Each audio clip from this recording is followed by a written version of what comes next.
Yeah, Scriptflair Woo with Urban Service Official. And I'm Beloved Daud. It's your favorite op, and we just jumped off the porch with Dirty Glove Bastards. Yeah.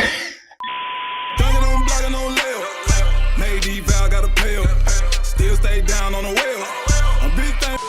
We got Beloved Daud and Scriptflair Woo off the porch with us today. Man. Oh yeah. You know it. How you guys feeling today, man? Real good. Yeah. Real good. Blessed. Blessed, most certainly blessed. Yeah. Definitely. Appreciate y'all coming by today, man. Oh, no problem. Yeah. All right, so where are you guys from originally? Originally, man, I'm from right here, man. You know what I mean? Well, I was born in Mississippi, but I came to Atlanta when I was about 5 years old. Okay. So, you know, I've been here maybe 30 years or more. Yeah. Yeah, I came, I'm originally from Anderson, South Carolina. Okay. Yeah, I moved to Marietta, Georgia when I was 9 years old. Yeah, so, and I've been out here, yeah, pretty much the same thing since I was 9. Yeah. Ain't moved around. Okay. But know about the surrounding areas. I'm pretty much familiar with all the spots. Okay. So how would you guys describe your childhood growing up here in Georgia? Well, you know, being from Cobb is you know, we've been dealing with a lot of, you know, we dealt with a lot of racism issues out there, you know what I'm saying? Because, well, so dealing with those issues that are coming up, you had those issues, plus it was like, it's not like the city where you got the projects that's 10 feet tall. It's kind of flat laid out, look like apartments kind of. So pretty much the same thing, typically the same thing. Low income, dope infested. Same thing going on. Yeah. Childhood, real poverty, stuff like that. Mm-hmm. What about you, Will? Man, same thing, man. I grew up on the other north side. You know what I'm saying? He in Marietta. He in Cobb, I'm in Gwinnett. Okay. But you know, yeah. Same thing, same environment, man. In the apartment, you know what I mean? Same place everybody else came from, you know? At what age did you guys jump off the porch? 12 years old. I was 12 years old. Woodstock, Georgia. Caught a possession case in school. At 12 years old? Oh, wow. Yeah, 12 years old. Yeah, no cap. No cap. What about you, Will? Oh, man, sheesh. Man, around the same time, man, 13, 14, jumped off the porch on the south side, down in the Clayco, man. Yeah. Yeah, man. You know, same old story. Yeah. So what made you guys turn your life around into what you are today? You know, the repetition. I heard this one thing that was wise when somebody said it to me, you know, this before I even started to study anything about truth or false. And they was like, man, if you keep repeating the same thing, expecting different results, that's insanity. It stuck with me for a while because I kept seeing myself land in the same places. County jail, you know what I'm saying, back at zero, you know, nothing going good for me. Everything seemed to be in chaos. And I needed answers, you know, more than the typical answer that was given, like, you got to get out there and find it. So I'm like, I don't know the first place to search. If I was trying to find a different way, because everybody I asked for the way typically said the same things. You know what I'm saying? Well, you have to do this for a minute until this pop off. And when I began my search, I ran, it was, the guy that I ran into told me something totally different. He told me to cut out all of that. Come over here and get into this particular way of life with me. He didn't say, go do it yourself, anything. He was like, let me show you. The same way like when I was introduced to that aspect, somebody handed me something first and said, this what it is, this how much it weighs, this how you bag it up, and this how you make money. So he was the same way in that sense. He showed me how to, you know what I'm saying? This what this worth. This how you bag it up. And this how you get money. You know what I'm saying? But the same thing was the same concept from the world, from a teacher in the world to one who is proficient in the knowledge. Yeah. So it was typically just the same thing that got me into the regular stuff, just interested in another path. I was poor at first, so I was interested in some money. So I did anything to get the money. You know what I'm saying? So I wanted to be a different person. So I did whatever it took to be a different person. Yeah, same thing. Did that change come immediately, or was it a struggle? Oh, it was definitely a struggle. Yeah, I still had I was still moving around with the lawn service. If you catch our drift, lawn service, I definitely did lawn care. So I played with that for a while because I couldn't deal with the fact of being broke. The idea of broke, but I got a different vibe on broke, what broke and success is when I started to study a little more. It's pretty much weighed by the person. If I wanted to be rich as Puffy, then I'm just like Puffy. You know what I'm saying? So what was my rich and what was my poor? You know what I'm saying? I had to realize that those things weren't a stronghold. They were just a trial to get through. You know what I'm saying? Kind of like a tent, a temporary dwelling place till I got some sense. But yeah, only I can change my situation. Yeah, pretty much. Yeah. What about you? What made you turn it around? Oh man, I was really just in a place to where I was just disgusted with myself. You know what I mean? With the things I've been doing, like bro said, in and out of prison, out of jail and stuff like that. So I got to the point where it was like something was just like, man, told me I was finna die, literally. And so that's when I began to search, you know what I mean? And when I searched it out, you feel me, it didn't look like me. So that's how I ran into bro. I seen somebody that looked like me, but their spirit was something crazy. So at that point in time, I was like, man, I was in the financial game, if you know what I mean, doing that, So when I ran into bro, he was like, I was so intrigued on what he was doing. Like, man, it reminded me of Tupac, you feel me? So I'm like, dang, okay. But it was a little more smokier than Tupac. So I was like, sheesh. So when I ran into him, I was like, man, we was on what we was on. And I was telling him I had learned a little bit from my father, you feel me? But he filled in where my pops couldn't. So it really opened me up to the change. Cause he was like, nah, you ain't gotta change your drip. You just gotta change you know what I'm saying? Your inside. So I ain't never came to nobody and was like, hey, man, we can make this money and push what you got going on with this. And then he was like, nah, we can't do it with that money. So I was intrigued on, like, I never met a man that was like, nah, we're good on that type of money. Yeah. So that's what reeled me in. I wanted to know what was better than the money. And that's how I changed up. And when I really got on it, I seen it was better than money. It was way better than money. Yeah, because it taught you how to be a man, you know what I'm saying? Take care of your family, your people around you, not just take from them. But see, because the money changes situation, but it doesn't maintain your situation. You have to maintain the money. You know what I'm saying? Like, you can take it and throw it anywhere. It doesn't matter if you get millions of dollars if it doesn't make millions back.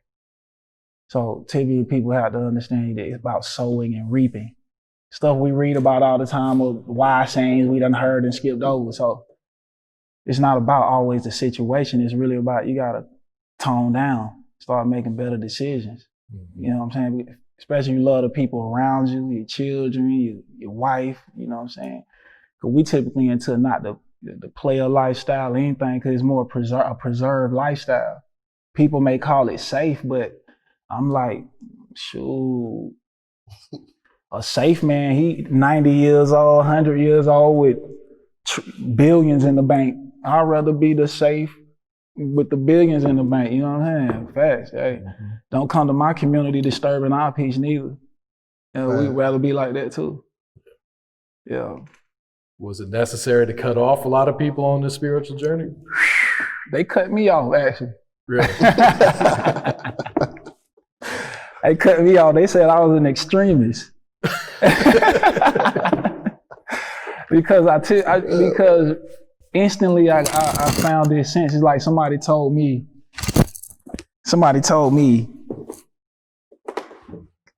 well, let's do Christmas. And I was like, the first year I was like, nah, man, I don't see no benefit in Christmas. They were like, I was like, y'all been giving me this get money speech all year.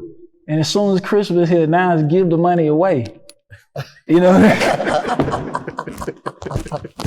I was like, based on that, I'm not, you know, and then you tell me that somebody slid down my chimney, not a home invasion. Ate my cookies and milk and left me a gift. Yeah, and then you start telling me Easter bunny lay eggs, and you know, I start paying attention to the origin of things. Just like if somebody walked up to me and said, I got this new iPad in a box. Now, if I'm from that spot, I know that you can reseal things. Cause we got machines. I know you can reseal these things, and I know you can repackage it, probably put a brick or two in there, like just a real cement brick or something, and say, this is an iPad. I know you can do this.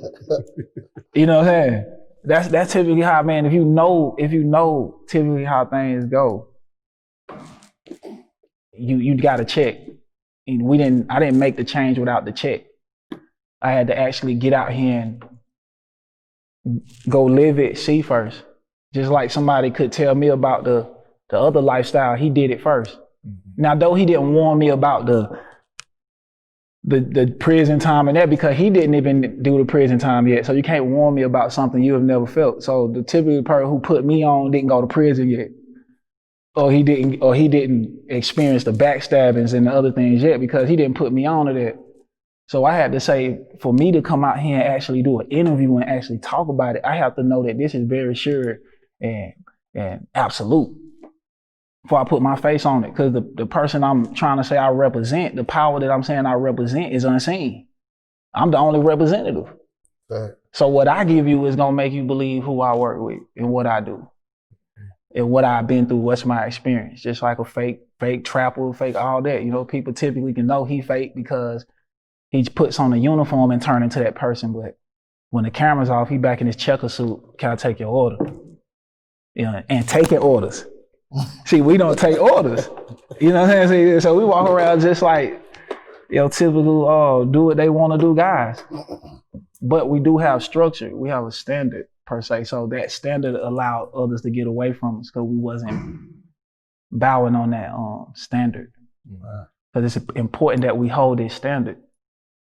Yeah, because it's a code. It's like any other brotherhood or anything you become part of, it's a code of conduct. So this is our code of conduct. We don't break the code of conduct. Yeah. So people gotta leave if they break the code of conduct. That's how you make sure the code of conduct being followed. People gotta go. Yeah. It's typically like it's better a cutoff than a shootout or something like that, right? Right. Yeah, that's a more positive vibe. You can come back if you get your mind right, but if you don't do that, then you gotta stay gone. Right. Yeah. What's your message to the youth or to anyone else that's, out there living how you guys used to live that may even be looking for it to make a change? It starts with the conscious decision to change. Like, you have to be looking for the door. Like somebody searching around a room, they don't stop till they find the switch. You can't stop till you find the switch. I could tell you what room to walk in, but it's dark in there. See, I got on my night vision. You need yours. I can't equip you with them because they in there on the dresser for you. They got an assigned pair for you in there. So I can't typically go in there and get it for you. But I gotta send you in this room, and as your faithful brother, if you definitely trust me, you'll just go check it out. So I'm sending you to the knowledge but I can't tell you how you gonna accept it, how you gonna eat it, how you gonna ingest it, how you gonna understand it, and or even if you're capable of enduring what you have to go through to actually achieve what it is you're looking for. The thing that we actually trying to do though for the youth is not only talk to them, we trying to show them do the most impossible thing that in the world that they say you could do, that you couldn't do. That's be a good man. You know what I'm saying? A good man, no backstabbings, no guile, no filth in us, and still be successful. Now you got two sides to pick. Now you can determine who wants to be a bad man and who wants to be a good man. Fact. I bet you them ones who you typically think would be the ones that choose the cowboy route will actually choose this route. Cause they got children and everything. Yeah, so the example is we trying to set an example of you can still be a good person and still be successful and cool. You won't lose no integrity and lose no fans. And you definitely won't lose no sleep. Are you guys involved in any community events? Oh yeah, we actually throw events. Okay. Yeah, nationwide though. So we actually just came back from Texas. Got this thing called Drip and Silk. And what we typically drip means the fashion, silk is part of the culture because we believe in wine and stuff like that too. So drinking wine, indulging for the stomach's sake, literally to make the heart merry, these type of things that it definitely tell us just in moderation. So with our events, we kind of put it in a setting that they're used to. So we have it at a venue, a real venue with the club lights, night lights, everything. But we're introducing you to the cultural side, how people can get together and it be more about peace and harmony and just a good time. See, if we came out for a good time, why we got to fight? Let's go out. Let's keep the same intent we got. Right. Good time. You know what I'm saying? A good time. So we bring people that's like-minded in, of course, the majority is, and then we invite the public in too, just to come observe. Because we know that people are kind of intimidated by cultural things. So we kind of make it comfortable so the observance is invited. You'll be cool coming in a club versus temple. You hear what I'm saying? So the drip and sip is kind of to introduce the culture, make it comfortable, kind of make it, you know what I'm saying, approachable to people who new to it. Yeah, don't kind of run people away. We're trying to pull them. Yeah. And you're also a rapper. Absolutely. So talk to us about, I think Woo called it truth music. That's true genre, music, right? Now I call it now they call it true music because they put a band on it, but I call it brew music. Be righteous everywhere. You know what I'm saying? Be righteous everywhere music. Meaning that with this music, we don't just rap it, we take it with us.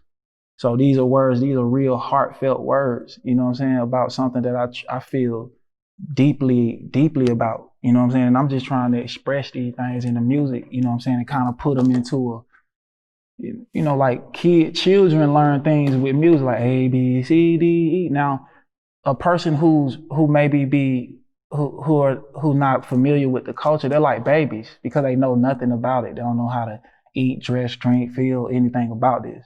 So you kind of A, B, C, D, E, F, G, the culture out to them too.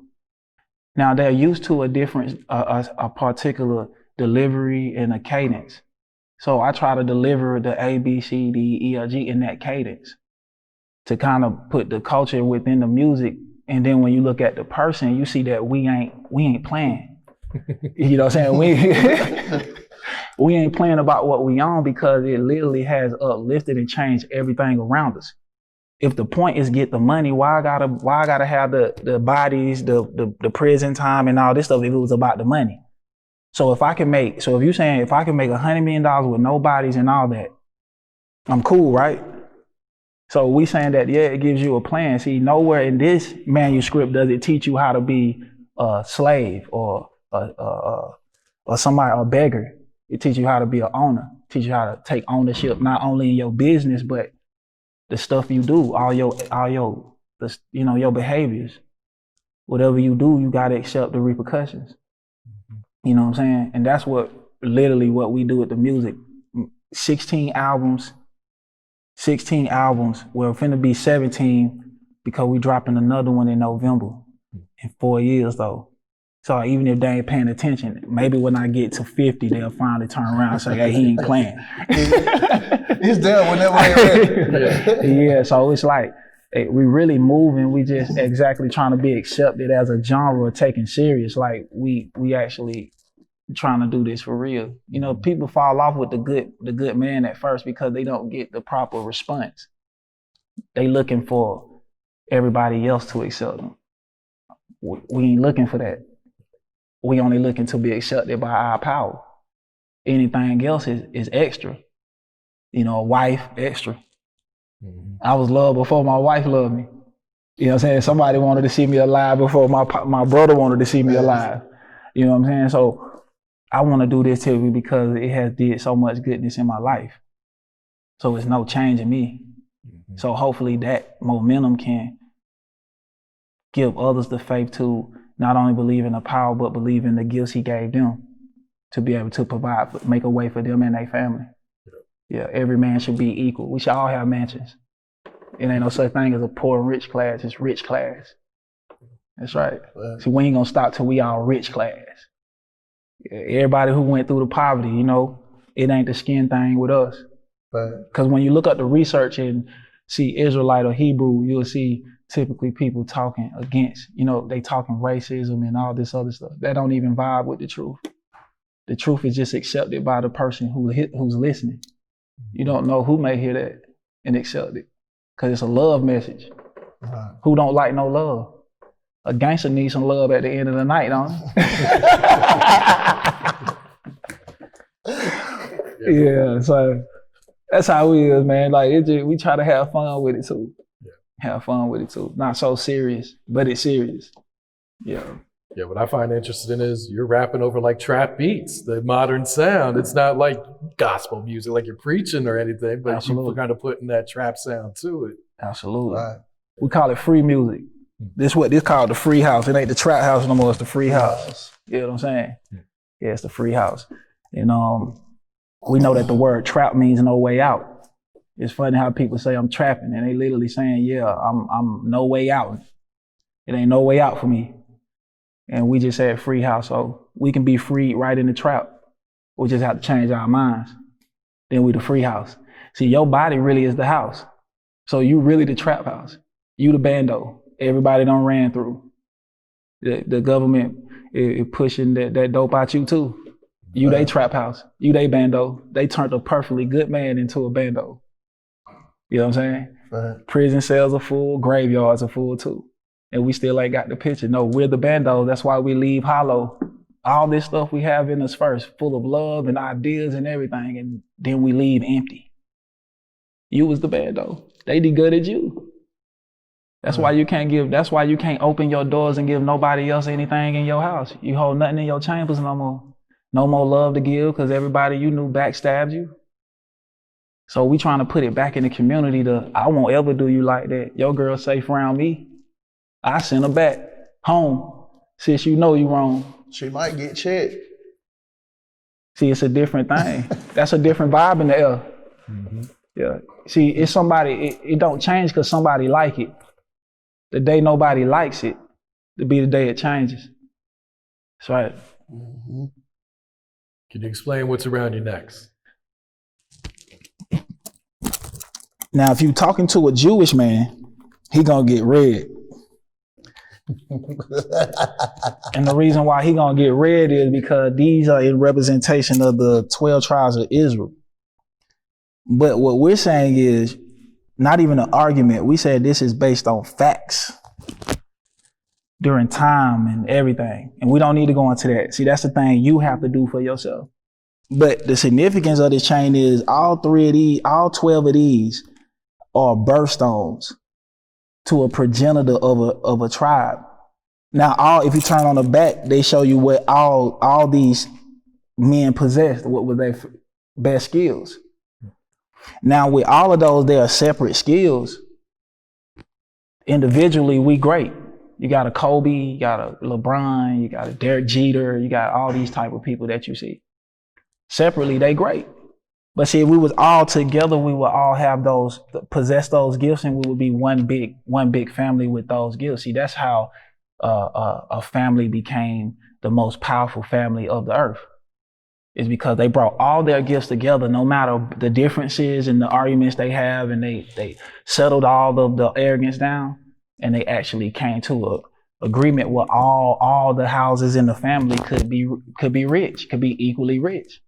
So we keep these by our heart in representation of all our people. We know that we don't know which tribes we are from in particular, but we know we part of these people. So we wear it dear to our heart because it always reminds us that our duty is far more greater than those who don't wear it. It's for us to bring it to their remembrance that we are family. We need to get back to the brother, sister, auntie, uncle type feel. Worldwide though. Worldwide. Same time. Yep. Make Eastern time the time everywhere. That's right. Atlanta time be the time in Japan. Yeah, man, righteousness. That's what we about, righteousness. Do right. Right. Do right, period. Do right by your people, do right by your lady, do right by your children, do right by your friends. You know what I'm saying? Just do right. Pay your taxes, man. That's it. All right, what's next for you? The world, man. Take it over. That's why. Take it over. You know, it starts off with small communities, state to state, then we actually in 70 countries. So we do get a lot of airtime. It's not like time here, but because here is so full of it's just the way the society have us all prepped. You know what I'm saying? We all prepped to just kind of like, I had to get out of it and learn how to actually just hit the like button or share if I liked it versus hate what I see. Oh, he doing better than me. He don't need my like. They do need my like, you know what I'm saying? Because you got to think about it. If everybody was up, it wouldn't be no robberies. It would be no killings. It would be nothing but, it would be no poor people neither. It wouldn't be nobody hungry, no world hunger, no thirst, no anything, because everybody good. It's just, if somebody get greedy, see, when the apple tree start loving the apples, we got a problem. You know what I'm saying? That's what done happened. The apple trees and start loving the apples. What's next for me is take over the world with the goodness. That's what I'm saying, with the goodness. Let that be the image. No more trap nigga and this stuff like this. Yeah. Fools and nothing. No more twerk sessions. Nah. Clean it up. Clean the place up. So we taking out our worldwide broom and mop. And we finna clean the kitchen. See, the world is the Most High's. So if he says, take care of my house, let's take care of the world, you feel me? We don't see from a view, a neighborhood view. I don't want a block. I want every block. I want every block. And I want to control every governor in them states, and I want to control every mayor in that city. I don't know why people dream like it can't happen. Somebody did it in 400 years. That's it. I'm like, that's it? 400? That was quick work. That was quick. That's a lot of people. You know, billions of people tricked in 400 years. Jeez, you can't even get nobody to agree on something, man. Yeah. So, yeah, it can happen for me. I'm looking like, yeah, it can happen. It can happen. In 2. I'm doing it in 2. Yeah. Dunking on blocking on layup. Made these vows, gotta pay up. Still stay down on the well. I'm big thankful for the